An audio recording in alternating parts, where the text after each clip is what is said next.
তোমারে? আমার কিসে ভুল ছিল? এত তাড়াতাড়ি তোমার কেন যাইতে হবে? এত তাড়াতাড়ি কেন মা? আর একটু থাকতাম। এত তাড়াতাড়ি কেন?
আমি শাস্ত্রের থেকে একটা পথ পড়বো মাত্র, সময় নষ্ট করবো না।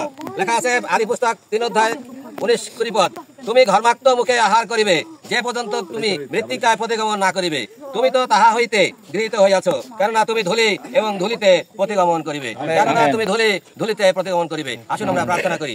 আমাদের সৃষ্টিকর্তা পিতা, আমাদের অভিভাবক, আমরা শোকার্থ ভাবে তোমার কাছে এই সময় করুণা ভিক্ষা চাই, তুমি আমাদেরকে সান্ত্বনা দান করো। আমরা জানি আমাদের জন্ম হইলে মৃত্যু হবে, কিন্তু আমরা সহ্য করতে পারি না, কারণ আমরা দুর্বল মানুষ, অসহায় মানুষ।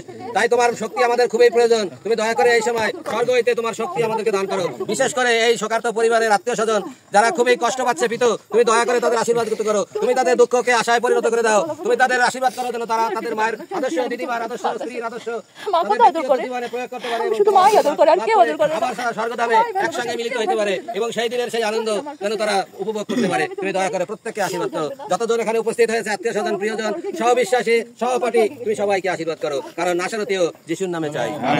আমাদের সর্বস্ব পিতা, যেমন স্বর্গে পৃথিবীতে হোক, আমাদের প্রয়োজনীয় কাজ আমাদের পরীক্ষা করি না, কিন্তু মনে রাখো, কারণ রাজ্য কখনো মহিমা যুগে যুগে। আমিন।